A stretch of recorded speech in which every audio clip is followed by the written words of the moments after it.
আজকে একটা যে লাশ ফেলাইছে ওর বাড়ি কোথায়? মিরপুরে। ওই দিন যারা ঘটনা করছে তাদের বাড়ি কোথায়? অন্য গ্রামে। তা আমরা যারা জামতলাবাসী আছি আমরা বড় বিপদে আছি। তো ধরেন এখানে ঘটনা করছে, রাত্রে সিও সাহেব আসছে, আসরবাদ তারা বসছে, রাত 10টা পর্যন্ত তারা মিটিং করছে। মিটিং করে মনে করেন বন্দুক ফেরত দিচ্ছে, আবার একটা মিলমিশ হয়েছে। তবে সিও সাহেব বলে গেছে যে অন্তত পক্ষে আপনারা 1 থেকে 2 মাস আপনারা ফিলার করবেন না, অনুরোধ করে বলছে সিও সাহেব।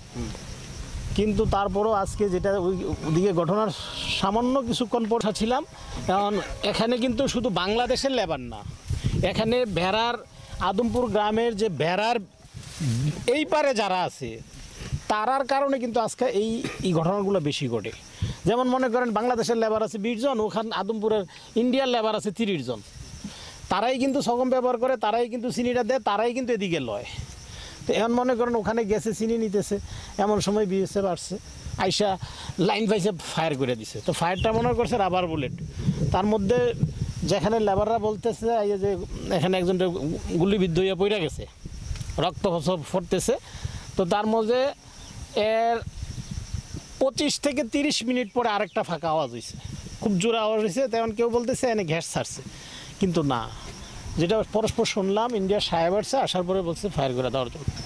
তো দিয়ে মনে করেন বেড়ার ভিতরে ঢুকে এলাই রাখছে। এই কিছুক্ষণ আগে অ্যাম্বুলেন্স দিয়ে নিয়ে গেছে করার জন্য, পোস্টমর্টম করার জন্য। পোস্টমর্টম করার পরে নাকি তারা ফ্ল্যাগ মিটিংয়ে আসবে। এই দিছিল পাবলিক মারছিল, পাবলিককে মারণের পরে তারপরে বিএসএফ ধরে লইছিল, ধরে লয় না এটা সমাধ হয়ে গেছি। তো ওই পরে তারপরে ওখানে ইদারিং যেন গেছিল, এদিকে গেছিল, গরু টরু লিয়ে গেছিল। তো বিএসএফের দিকে মনে হয় গুলি টুলি দিছে, এইটু ঢুকে ভাই আমি আর কিছু গুলি হয়েছে। এই 8টা কি 8:30টার দিকে গুলি শব্দ প্রথমে শুনছি একটা, পরে আবার দ্বিতীয়বার আবার আরেকটা মনে করেন আধা ঘন্টা পরে আবার গুলি করছে। গুলি করার পরে তারপরে মারা গেছে আর কি।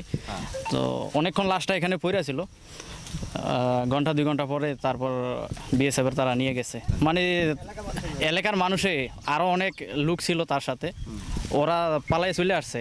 আর যারা সাথে গেছিল তো ওরা নিশ্চিত হয়েছে যে আনোয়ারকে গুলি দিছে।